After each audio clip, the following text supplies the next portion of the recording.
Hi, ladies and gentlemen. I'm Roy Potter, and this is an impromptu of the Potter Expositor. Hello, everybody, as you come in. I won't be able to answer the chat again this time because I'm still on the move.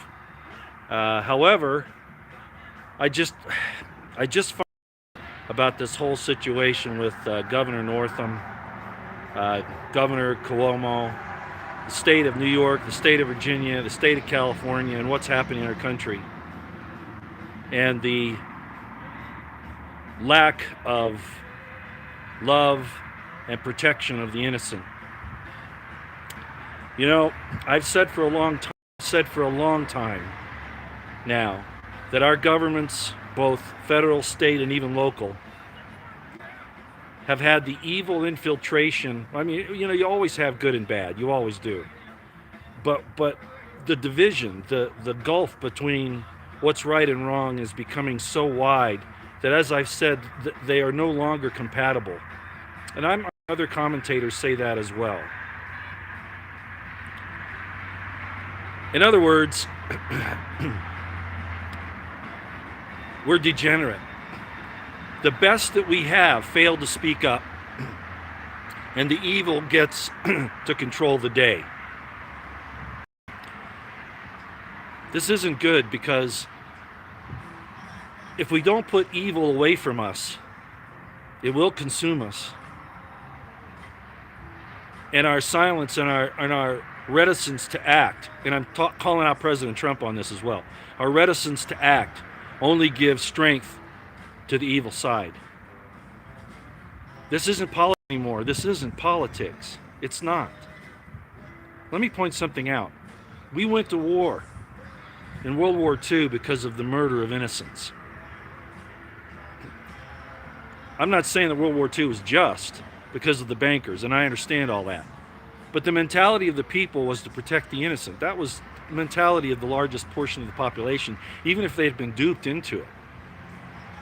And then, of course, all this ridiculous regime change and these CIA wars ever since, like Vietnam, etc.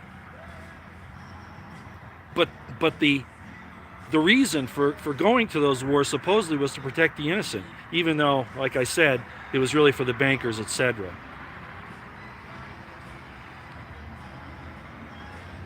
What New York and what California and what Virginia have done, if it had been done in a third world regime, we could have, not saying we would have, we could have used that as a reason to interfere and to go protect the innocent. And yet we refuse to do it in our own country. Silence speaks very, very loudly. And yeah, there are people that are talking about this right now, even mentioned it. But it's a lot deeper, and it means a lot more than what people are willing to say. Look, as you all know, and I'm going to do it, this is part one. I'm going to do a part two in a live stream this week. I'm not sure whether I'm going to do it before the State of the Union or afterwards. I haven't decided that yet. But, you know, I was at Bundy Ranch.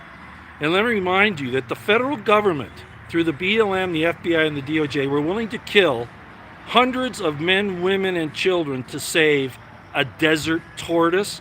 Now, I realize that was just the excuse. Okay, I know all that. But that's what made it out into the news. It wasn't just the taxing of the land on the Bundys. When that didn't work in the courts the way they wanted it to, then they went to this endangered species thing with the desert tortoise, which was a lie anyway, because the BLM was euthanizing them.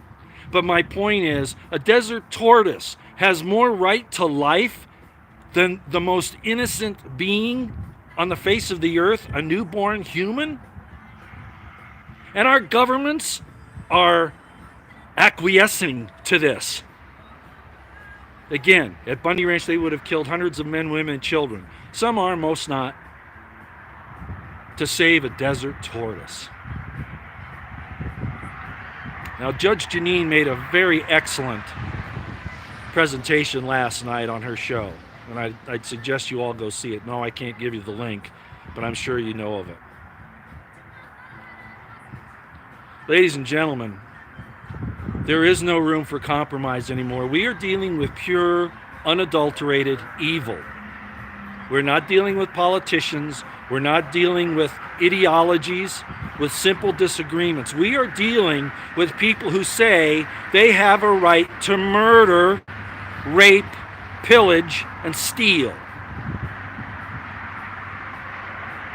We talk about the rights of people now, and the rights involve transgenderism, homosexuality, what sex you want to be,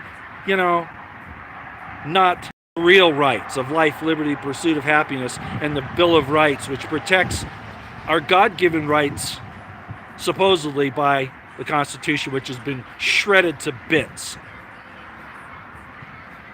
Yes, the contest now is not between ideologies of Democrat and Republican or conservative and leftist. It is, plain and simple, a contest between good and evil. Period. The American people have to stand up. They have to stand up. They won't. And we will suffer a great judgment because of it.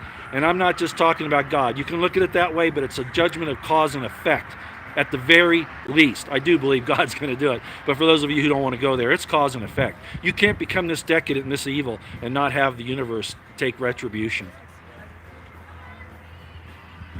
Okay, this is part 1. I'll have part 2 up sometime this week as a live stream. Formal live stream. I should be back in my office, and we'll go with that, okay? This is bad. And it can't just be rhetoric on Capitol Hill or from the White House about how evil it is. There has to be an action to protect the innocent. If we're willing, as I said, to go to war in third world countries, again, a lie to protect the innocent. It's so that we can control their finances, etc. But if we're willing to go to war to protect the innocent overseas, I want to know why we are not willing to have the federal government, with an executive order under Trump, a national emergency, if you will, to war against the states of New York, Virginia, and California. Probably not an armed conflict initially, but there has to be some action taken. And if there is not, to protect the innocent, then they lie all the way to the top. All the way to the top. No more rhetoric. Action on the ground. Take action. If you don't, you're part of the evil. That's all I got to say. Out here for now.